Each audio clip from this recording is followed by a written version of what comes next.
Pius Ponggoh atlet nasional, bulu tangkis era 80-90-an.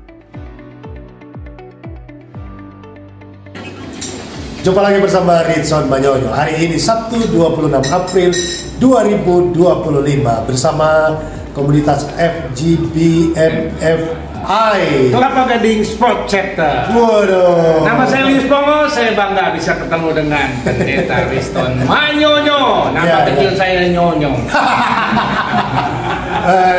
Bagaimana melihat tunanetra? Bukan tunanetra, tapi ada kekurangan aja Bang. Iya. Baik, terima kasih atas semua yang sudah diberikan dan kiranya kita semua sehat selalu, panjang umur. Dan saya bersama seorang yang sangat spektakuler, Bapak Pius Ponggoh, seorang pebulu tangkis nasional yang pernah hebat dan luar biasa, dan sampai hari ini masih hebat juga, luar biasa.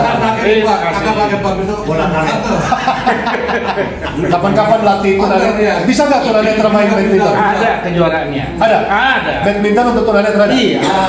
Latihan dulu. Nah, Elsafan bersabar, Pak Pius Ponggoh akan Elsafan untuk melatih kita main badminton. Sampai jumpa. Jangan salah loh. Oke. Mr. Handoko Supranoto memberikan testimoni atas penyertaan Tuhan dalam perjalanan hidupnya.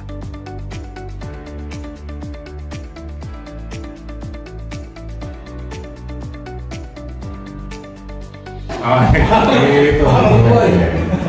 Kan nggak boleh kita ngomong orang. Oh iya. Nggak boleh. Mulut kita tuh harus yang apa yang keluar dari mulut itu dari hati. Benar. Kalau omongannya nggak bagus berarti hatinya nggak bagus. Ya, saya menyambung kemarin waktu di Cakta Sunter maupun di mana? Permata Buana. Itu kan sudah sampai perdamaian ya. Padahal saya nggak punya musuh, tak dimusuhin dan seolah-olah saya neror gitu kan. Bukan hanya sampai di situ.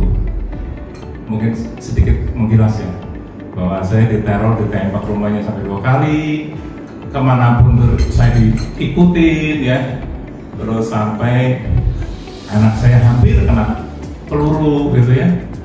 Tapi saat itu memang luar biasa ya, Tuhan memberikan kekuatan luar biasa. Nah, akhirnya sang istri ini ngomong, "Mas, udahlah damai aja." Loh, saya nggak pernah musuhin suami kamu kok. Kenapa saya jadi yang suruh? Nah, akhirnya selesai lah. Sesuai apa yang saya ucapkan itu tidak boleh kembali ke mulut. Karena kalau kita ludah, jangan ludah itu kita tarik lagi ke mulut. Karena waktu itu saya berjanji, sudah saya kasih kamu pesangon 10 bulan. Bahkan baru kerja 1 tahun. Ya. Hanya selesai lah. 1 tahun 12 hari diteror, baik itu terornya mulai fisik maupun secara non fisik. Non fisik ya saya bilang dia dukunnya 7, sorry. Dukunnya 7. Jadi saya cuma doa aja dengan Tuhan yang saya sembah bahwa hanya minta pertolongan saja.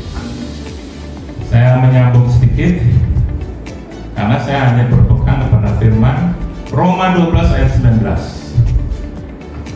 Saudara-saudaraku yang terkasih, janganlah kamu sendiri menuntut pembalasan, tetapi biarlah tempat kepada murka Allah, sebab ada tertulis pembalasan itu adalah haknya Allah, haknya Tuhan. Akulah yang akan menuntut pembalasan itu. Jadi orang tuh udahlah, nggak usah, biarin aja. Mau dijolimin, mau diapa, biarin aja. Kita jangan balas. Yang tadi Pak Deket bilang, apa tadi Pak? Kasihlah musuhmu. Itu nggak mudah, bener nggak mudah. Sampai sopir saya sampai ngomong, "Aduh, goblok banget ya." Ya nggak apa-apa lah, goblok bagi dunia tapi baik untuk Tuhan. Amin. Pada saat orang itu ke rumah mau minta duit, saya peluk kok. Halo. Sampai sopir saya lagi nyuci mobil, melihat setelah pulang, "Aku bodoh amat sih, orang gila begitu terus." Itulah kasih lihat mulut musuhmu. saya satu lagi ayatnya Yakobus. Apabila di antara kamu ada yang kekurangan hikmat, hendaklah ia meminta kepada Tuhan. Jadi kita selalu minta pertolongan Tuhan. Setiap pagi saya selalu doakan istri, selalu minta bimbingan Roh Kudus, tolong hari ini saya harus ngapain supaya nggak salah. Nah, saya melanjutkan yang tadi, dia keluar udah selesai perjanjian, oke saya nurut aja, kalau saya nggak salah itu ikut mengakui salah, nggak apa-apa lah. Saya kasih duit transfer, saya pikir udah selesai. Tiba-tiba 1 minggu atau 15 hari ya setelah penyelesaian itu, dia tiba-tiba email surat semua ke customer, termasuk ke kantor kita. Dia baru mendirikan perusahaan. Siapa? Menggandeng orang yang biasa suplai ke kita. Coba bayangin, kita beli dengan biasa. Ini contoh ya Pak David ya. Saya biasa beli barang dari Pak David. Ternyata Egi yang sorry ya, ini contoh aja. yang musim saya nih, yang udah selesai beli, kamu hubungi Pak David. Kita bikin perusahaan di Indonesia. Ini orang Singapura. Pak Davidnya orang Singapura, Eginya orang Jakarta. Gitu ya. Bikin perusahaan. Bayangin coba. Biasa saya terima dari Pak David, tiba-tiba si Egi ini hubungin Pak David, bikin perusahaan yang saya usahakan, saya biasa terima supply dari Pak David. Bayangin gimana gitu. Telanjang loh. Enggak, telanjang. Harga semua cuma tahu semua. Saya cuma doa. Saya selalu berkeyakinan bahwa berkat Tuhan yang menjadikan kita kaya. Ya. Susah payah tidak akan apa-apa. Itu aja saya pegang firman itu. Di mana tuh ya Pak? Saya nggak hafal ya. Amsal berapa gitu ya? Akhirnya wah, customer kita dihubungin semua. Kalau dipikir udahlah tamat, secara manusia tamat, tapi saya tetap tidak mau membahas. Biarin kita tetap kerja, yang penting tulus ikhlas. Dalam perjalanan 6 bulan ditutup, perusahaan itu tutup, benar-benar tutup. Sebelum tutup saya ngubungin orang di Singapura, kebetulan beliau Muslim yang benar-benar taat, ya, namanya Virus Fernando Kule. Awalnya dia kerja dengan orang dari Singapura. Nah ini orang benar-benar baik gitu ya. Setiap kali saya perlu barang, dia nunjukin Pak, harga beli saya segini, Bapak terserah mau nambahin berapa. Akhirnya ketahuan sama bosnya nih, kok kamu bodoh ngasih harga pokok lah gitu. Akhirnya saya saking nggak nyaman, kasihan. Saya paling nggak suka ada orang yang ngeremeh tekan gitu. Ini ya kadang-kadang di luar nalar saya. Tapi tiba-tiba mulut saya ngomong, udah kamu keluar aja. Kita bikin perusahaan yang hidup kamu saya tanggung. Kan orang edan kan? Orang Indonesia kok menanggung orang Singapura. Kita satu perak dia berapa tuh? Berapa ribu? Sekarang 20 ribu. Gimana tuh senang $1? Nah, dia takut. Saya biasa terima gaji tiap bulan. Saya kalau suruh berhenti, saya dapat dari mana? Saya yang nanggung hidup kamu selama di Singapura.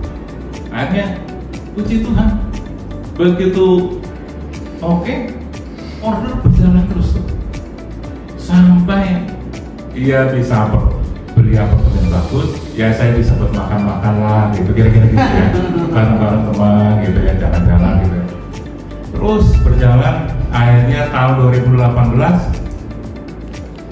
ekonomi gini kan kurang bagus Singapura ya kita juga sebenarnya gitu kan, yang mulai sepi. Kalau kita ngomong bisnis, Pak David udah nggak menghasilkan, sorry ya Pak David ya, goodbye kan gitu kan. Kalau saya nggak dulu kita sama-sama nyaman, sama-sama menghasilkan. Dia bisa beli ini, saya bisa jalan-jalan lah istilahnya ya. Sekarang dia dalam keadaan kesulitan, saya tiap bulan tetap saya bagi hasil dari hasil yang di Indonesia. di sana sudah tidak pernah memberikan hasil, tetap sampai hari ini.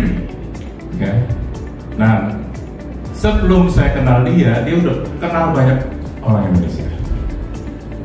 Pada saya kenal dia, teman-temannya dia nih, itu bikin apa ya?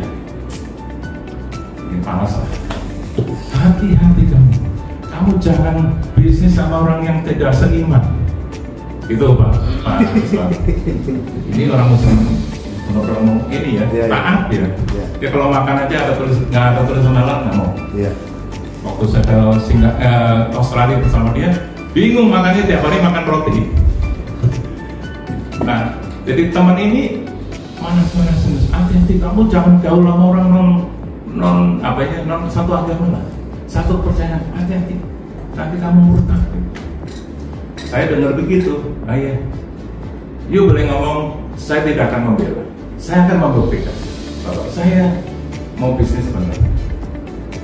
Sampai bosnya dia, yang tadinya 2 bos itu, 1 bos itu ikut gabung dengan partner saya yang Muslim itu. Ya, nggak tahu ya, saya kan bahasa Inggrisnya belepotan banget ya. Waktu saya ke Singapura, saya kencing nih. Nah, tempat kencingnya di sini nih. Kita kumpulin di sini. Kok tiba-tiba telinga saya kok ada yang nggak tahu kok bisa tajam banget. Ini yang Chinese Singapura ngomong, Deros, ini hati-hati pakai bahasa Inggris. Saya nggak bisa tahu gitu. Deros hati-hati.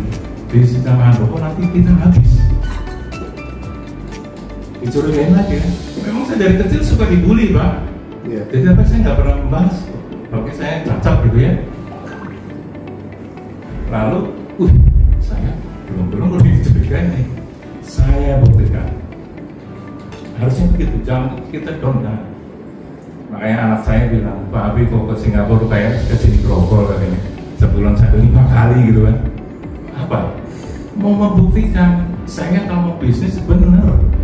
Saya tiap 1 bulan 5 kali bawa dolar cash. Serahin, nih saya bayar cash. Barang terserah lu kapan pun. Sampai kebetulan kakak saya kan tugas di Vietnam. Ya kebetulan kayak apa sih Vietnam itu? Saya coba mampir ke Vietnam baru Singapura. Awalnya saya waktu itu bawa 170 US kalau nggak salah. Karena peraturannya itu adalah declare $3.000. Jadi saya declare. Benar, saya sampai di sana harus masuk ke tax ya, imigrasi.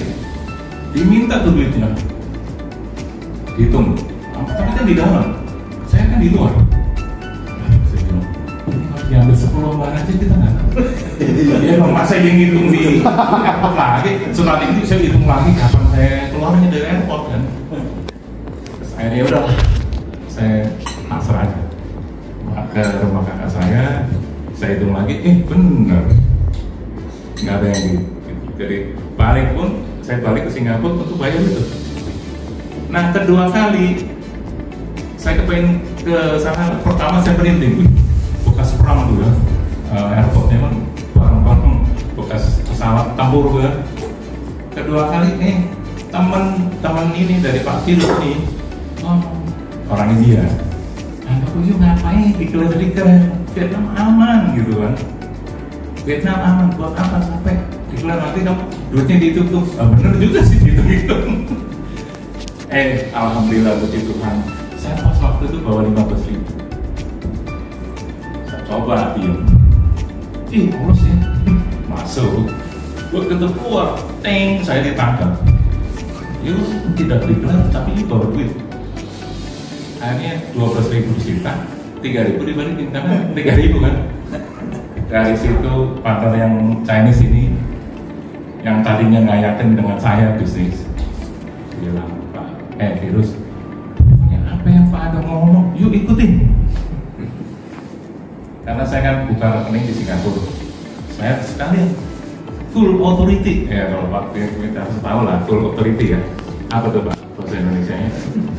Kuasa penuh untuk keluarin duit dan masukin duit. Lah mau keluar sama duit saya kan nggak tahu. sejak itu nih yang Chinese partnernya, terus apa yang bakal saya paham, yuk ikutin aja. Ya, jadi kamu izin kalau mau ada apa-apa transaksi di sana izin, tadinya enggak. Ya gitulah. Ya, jadi kita ini seperti udah dikasih firman yang banyak gitu. Pak David bilang, kita apa sampai ngotot? Gini men!